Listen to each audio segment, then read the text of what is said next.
was sparked by the ruling of Roe v. Wade, which legalized abortion in all 50 states. The March for Life was founded in opposition to this ruling, with its aim to spread the value, beauty, and dignity of every human life.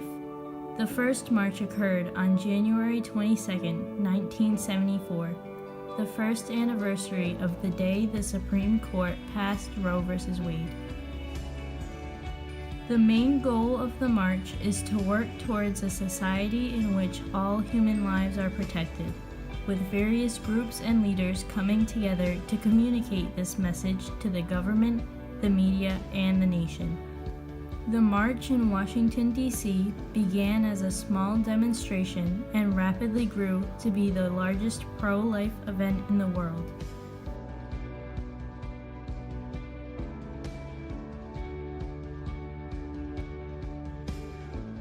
There is quite a division on the topic, however, with pro-choice supporters advocating for the choice of the woman rather than the rights of the unborn child. In the following excerpt, Obama expresses his support of women in the pro-choice movement after he assured that the government would continue providing funds to Planned Parenthood, the #1 provider of affordable on-demand abortions in America.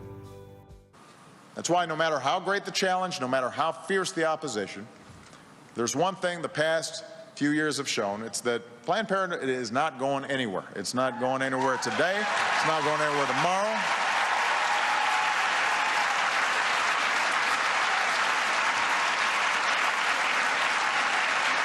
As long as we've got to fight to make sure women have access to quality, affordable health care, and as long as we've got to fight to protect a woman's right to make her own choices about her own health, I want you to know that you've also got a president who's going to be right there with you, fighting every step of the way.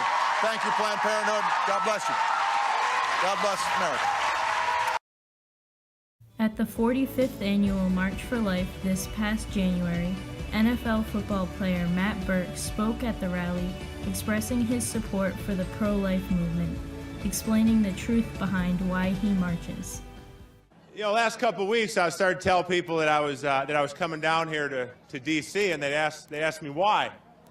I'd say going to the March for Life, and they'd say, well, why are you going there? Why are you marching? I said, you mean in addition to the things that we've seen the last few months, all the videos we've seen? You want to know why we march? So let me tell you why we march. I'm a football player, so I like to keep things real simple. We march because I've never heard a woman give birth to a baby and then say, I wish I'd had an abortion. That's why we march.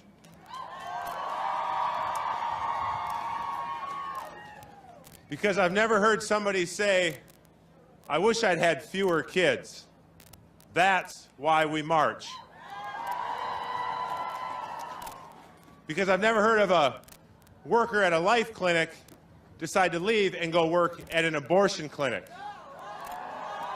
That's why we march. Because if Black lives matter, lives in the womb matter. That's why we march.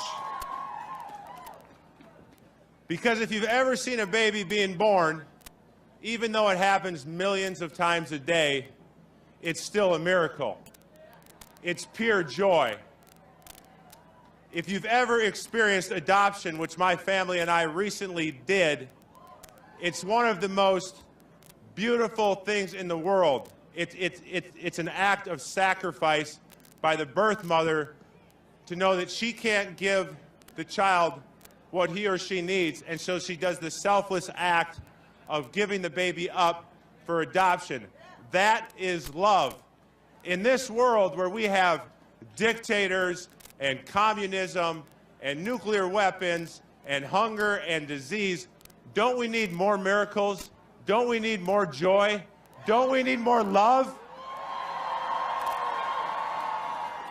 That's why we march.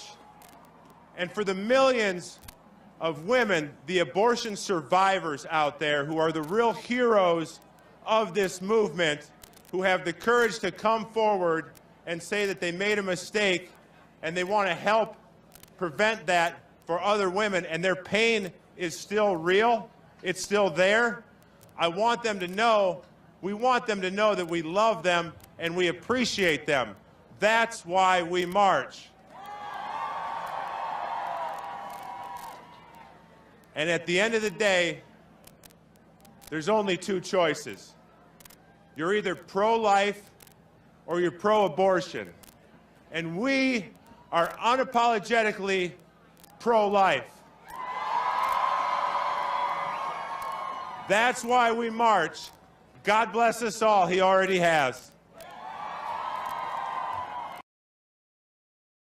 Rhetoric, the art of skillful speaking, was found in both of these speeches because each speaker represented their opinion in a strong, clear way, using certain techniques such as ethos, logos, and pathos to persuade their audiences towards their point of view.